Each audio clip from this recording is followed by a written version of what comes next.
ದೆಹಲಿಯಲ್ಲಿ ನಿನ್ನೆ ಖಾಸಗಿ ವಾಹಿನಿ ಹಮ್ಮಿಕೊಂಡಿದ್ದ 2 ದಿನಗಳ ಜಾಗತಿಕ ಶೃಂಗಸಭೆಯಲ್ಲಿ ಪ್ರಧಾನಿ ನರೇಂದ್ರ ಮೋದಿ ಪಾಲ್ಗೊಂಡಿದ್ದರು.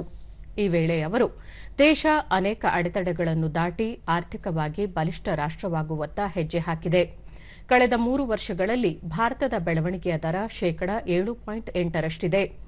ವಿಶ್ವದ ಶೇಕಡಾ 50ರಷ್ಟು ಡಿಜಿಟಲ್ ವಹಿವಾಟು ಭಾರತವೊಂದರಲ್ಲೇ ನಡೆಯುತ್ತಿದೆ. ಡಿಜಿಟಲ್ ಪಾವತಿಯಲ್ಲಿ ಭಾರತದ ಯುಪಿಐ ಮುಂಚೂಣಿಯಲ್ಲಿದೆ ಎಂದು ಹೇಳಿದರು. 50 ಕೋಟಿ ಜನಧನ್ ಖಾತೆಗಳನ್ನು ತೆರೆಯುವ ಮೂಲಕ ದೇಶದ ಬ್ಯಾಂಕಿಂಗ್ ವ್ಯವಸ್ಥೆಯಲ್ಲಿ ಕ್ರಾಂತಿ ಮಾಡಲಾಗಿದೆ. ಈ ಮೂಲಕ ಬ್ಯಾಂಕಿಂಗ್ ಸೇವೆಗಳು ಬಡಜನರಿಗೆ ತಲುಪಲು ಸಹಕಾರಿಯಾಗಿದೆ ಎಂದು ತಿಳಿಸಿದರು.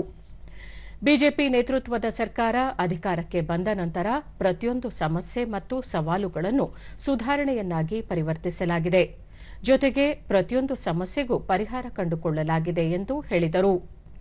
ಭಾರತದಲ್ಲಿಂದು ಎಲೆಕ್ಟ್ರಾನಿಕ್ಸ್ನಿಂದ ಔಷಧಗಳವರೆಗೆ ಮತ್ತು ಆಟೋಮೊಬೈಲ್ಗಳಿಂದ ಮೊಬೈಲ್ ಉತ್ಪಾದನೆಯವರೆಗೆ ಹೂಡಿಕೆಯೂ ಹರಿದು ಬರುತ್ತಿದೆ. ಈ ಮೂಲಕ ಜಾಗತಿಕ ಪೂರೈಕೆ ಸರಪಳಿಯ ಕೇಂದ್ರವಾಗುವಲ್ಲಿ ಇದು ನೆರವಾಗುವುದರ ಜೊತೆಗೆ ಭಾರತದ ಇಂದಿನ ಬೆಳವಣಿಗೆಯು ಜಾಗತಿಕ ಅವಕಾಶಗಳನ್ನು ರೂಪಿಸುತ್ತಿದೆ ಎಂದು ಹೇಳಿದ ಪ್ರಧಾನಿ, ಇಂದು ಯುರೋಪಿಯನ್ ರಾಷ್ಟಗಳು ಭಾರತದಲ್ಲಿ $100 ಶತಕೋಟಿ ಹೂಡಿಕೆಗೆ ಬದ್ಧವಾಗಿದೆ. ಇದು ದೊಡ್ಡ ಪ್ರಮಾಣದ ಉದ್ಯೋಗ ಸೃಷ್ಟಿಗೆ ಕಾರಣವಾಗುತ್ತದೆ ಎಂದು ತಿಳಿಸಿದರು. भारत में गरीबों के लिए, वंचितों की सेवा के लिए समर्पित सरकार है. हम पिछड़ों को प्राथमिकता देते हैं.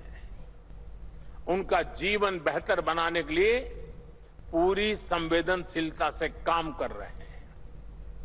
अक्सर बड़ी बड़ी चर्चाओं में इस और आपका ध्यान नहीं हो जा पाता. मैं आपको एक और उदाहरण देता हूं. बीते दिनों इस बात की चर्चा रही कि बीएसएनएल ने अपना made in India 4G stack launch किया है.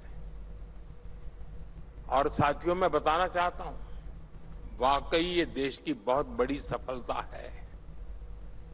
आज हम गर्व से कह सकते हैं कि भारत दुनिया के उन टॉप 5 देशों में शामिल है जिनके पास अपने देश में तैयार 4G स्टैक है.